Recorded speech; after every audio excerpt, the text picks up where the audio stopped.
आत्मशक्ति के साथ। जो आज्ञा भैया। मैं उन्हें दिखा दूंगा कि रघुवंश से टकराने का क्या परिणाम होता है।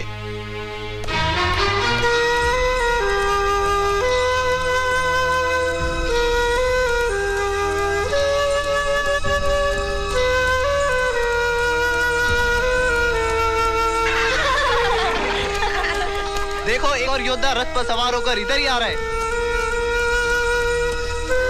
घबराओ मत, उसे भी देख लेंगे।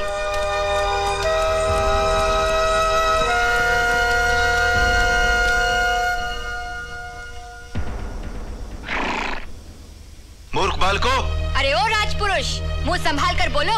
हम मूर्ख बालक नहीं, मुनि बालक हैं। लगता है भैया इनकी आंखों में कोई दोष है। हाँ भैया, सुना है मृत्यु से पूर्व मनुष्य की आंखें रंग बदलने लगती हैं।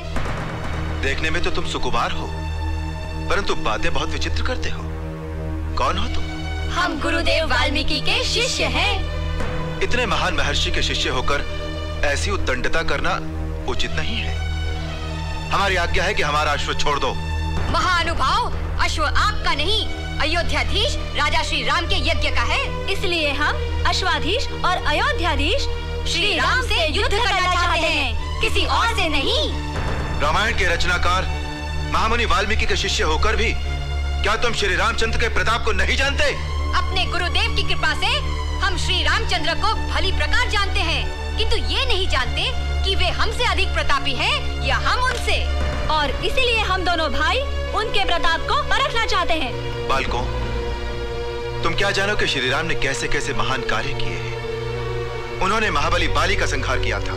हाँ किया था, किंतु कायरों की तरह छिपकर। क्या इसे ही हम उनकी वीरता मान ले? उन्हीं करुणामूर्ति श्री राम ने दशकंठ रावण का वध करके लंका का राज्य विभीषण को सौंप दिया था। वे करुणा की नहीं, कठोरता की मूर्ति हैं। उन्होंने अपनी गर्भवती पत्नी सीता माता को वनवास देकर क्या अपनी करुणा का प्रदर्शन किया था? बालकों, यदि तुम अपने लड़कपन में हमारे भ्राता मर्यादा पुरुषोत्तम श्री राम का इस प्रकार अपमान करोगे तो उनका भाई लक्ष्मण तुम्हें कदापि क्षमा नहीं करेगा। अच्छा, तो आप ही है लक्ष्मण, जिन्होंने गर्भवती माता सीता को अकेले वन में छोड़ दिया था।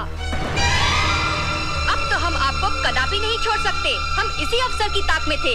आपके कर्मों का फल आपको इसी वन में चखाएंगे। अब आप यहाँ से जीवित लौटकर नहीं जा सकते। सीता माता को आपने इस वन में ही छोड़ा था ना? हम भी इस वन में आपका अंत देखेंगे। बस बालकों, बहुत हो चुका। हमसे युद्ध करने की अपनी मुंहजोरी का फल भोगने के लिए तैयार हो जाओ।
कुमारों ने लक्ष्मण जैसे योद्धा को भी पराजित कर दिया।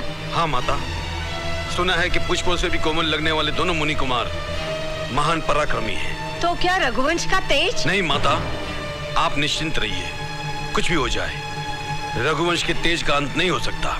गुरुवर, मुझे आशीर्वाद दीजिए। विजयी भव। देखो भैया, श्री रामचंद्र आ गए। अच्छा हुआ, उन्हीं की हम प्रतीक्षा कर रहे थे।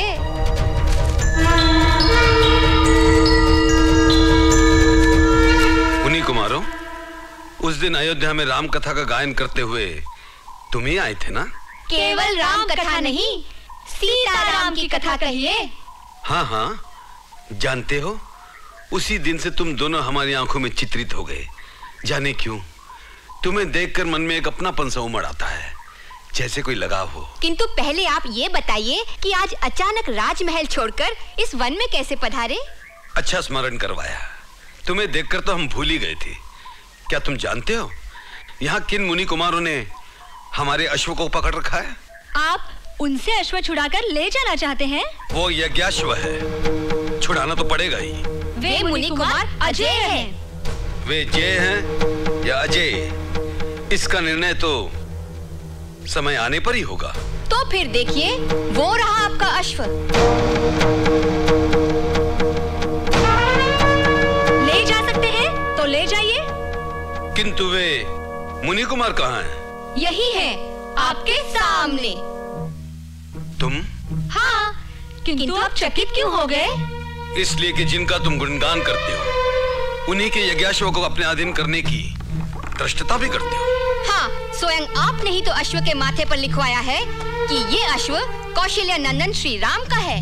इसे पकड़ने वाले को श्री राम के साथ युद्ध करना होगा। हम युद्ध करने के लिए तैयार हैं। यदि आप वीर हैं तो हम महावीर हैं। आपने ही नहीं, हमने भी वीर माता का दूध पिया है। तुम जैसे वीर पुत्रों को जन्म देने वाली वीर माता का शुभ नाम? उससे आपका क्या काम? आप यहाँ नाम गांव पूछने आए हैं या युद्ध करने? हम व्यर्थ की बातों में समय नष्ट नहीं करना चाहते। यदि आप अश्व चाहते हैं तो युद्ध कीजिए। मुनि कुमारों, तुम बार बार मेरी वीरता को ललकार रहे हो, किंतु जाने क्यों मेरा मन तुमसे युद्ध नहीं करना चाहता। क्यों? आपकी वीरता का अभिमान कपूर की तरह जल गया? नहीं बेटो, ऐसी बात मत करो। आप मर्यादा पुरुषोत्तम हैं, मर्यादा में रहकर बात कीजिए।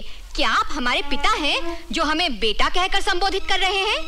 राजा के लिए सारी प्रजा ही बेटों जैसी होती है पुत्रों। फिर पुत्र कहा? आपकी प्रजा अयोध्या में रहती है, इस तपोवन में नहीं। हम स्वेच्छा से वन में विचरने वाले जीव हैं। अपनी अज्ञानी और झूठी प्रजा से हमारी तुलना मत कीजिए। मेरी प्रजा के लिए ऐसे शब्द?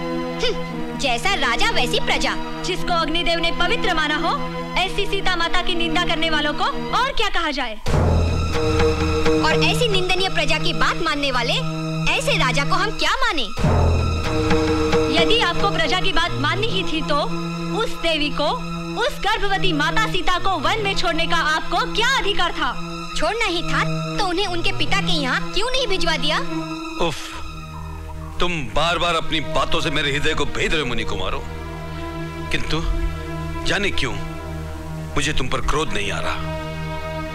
बोलो, न्याय और धर्म की बातें करने वाले तुम कोई देव कुमार हो या मुझसे युद्ध करने को उत्सुक कोई ब्रह्मरुद्र? क्यों? हमारी बातों से ही भयभीत हो उठे? हम केवल वनवासी मुनि कुमार है राजन, कोई और नहीं। ऐसी बात है तो सुनो, हम नारी बालक, वृद्ध और ब्राह्मण पर वार नहीं करते, इसीलिए सोच में पड़ गए। ओ सूर्यवंशी योद्धा, आप इतने आदर्शवादी हैं तो ताटका को क्यों मारा? वो नारी नहीं थी?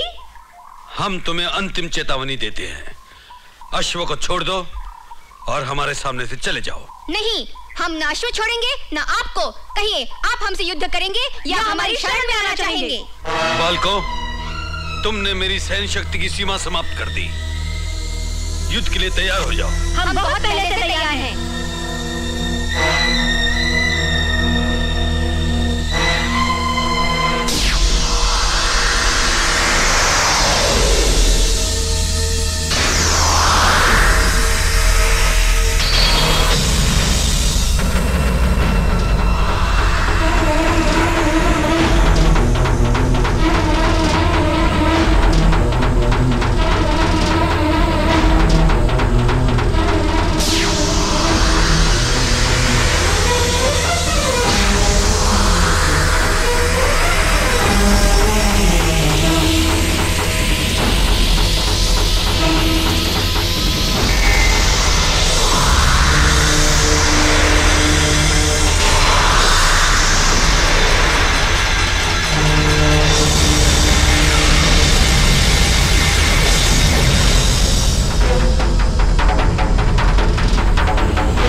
शांति और उदारता के साक्षात अवतार प्रभु श्री राम को असमर्थ कह रहे हो? बिना कारण क्यों नष्ट होना चाहते हो? इनके चरणों में गिरकर क्षमा मांग लो। ये करुणा के सागर हैं, अवश्य क्षमा कर देंगे। और यदि लड़ना ही चाहते हो तो मुझसे लड़कर देखो। राम जैसे विश्व विजेता से लड़कर विजय मिले या पराजय, दोनों ही अवस्था में हमें कीर्ति मिलेगी। तुम जैसे वानर से लड़कर क्या मिलेगा? क्या कहा? जानते नहीं कि हमने सोने की लंका में आग लगा दी थी? सोने की लंका को सीता माता के आंसुओं ने भस्मीभूत किया था, तुम्हारी उछल कूद ने नहीं। हाँ। अच्छा, तो तुम हमारी शक्ति देखना चाहते हो? देखो।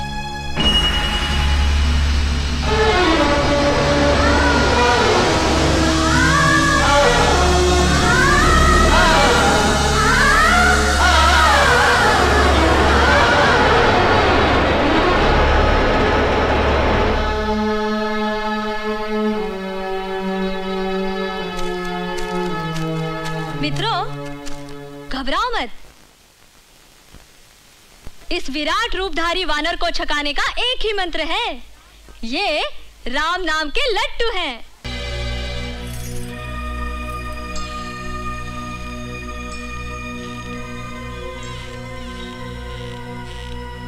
ओम ह्रीं जगन माता, सीता देवी, माते, आप यहाँ हैं? हाय दैया, क्या ये सीता देवी हैं? इसका अर्थ ये हुआ लवकुश सीता देवी के पुत्र हैं। हाँ, वे जगन माता के पुत्र हैं। प्रभु श्री राम उनके पिता हैं। इसीलिए तो वज्रम वज्रे न भिजते, दोनों भाई प्रभु श्री राम से युद्ध कर रहे हैं। पवन पुत्र, तुम? हाँ माता। लवकुश मेरे प्रभु से युद्ध कर रहे हैं। हाँ माते, उन्होंने शत्रुघ्न और भैया लक्ष्मण को पराजित कर दिया है और अब प्रभु श्री राम से युद्ध कर रहे हैं। मुझे जल्दी से वहां ले चलो। माता, दुर्गा देवी की पूजा में विघ्न नहीं पड़ना चाहिए। आपके लिए हानिकारक होगा माता। समझा, मुझे मत रोको, इससे बड़ी हानि वहां हो जाएगी। हे दुर्गा माँ, मुझे क्षमा करना। चलो पवन पुत्र। बहुत हुआ, अब इन मुनि कुमारों की ढिठाई सही नहीं जाती। रावण और कुंभकर्ण जैसे बलधारियों को धराशायी करने वाला राम बाण चलाना ही होगा।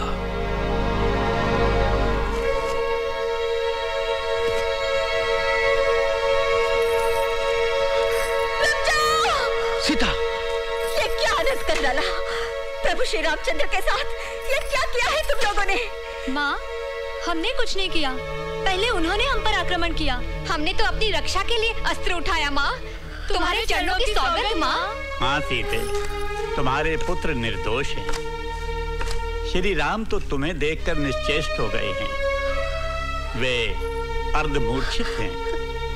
चिंता ना करो।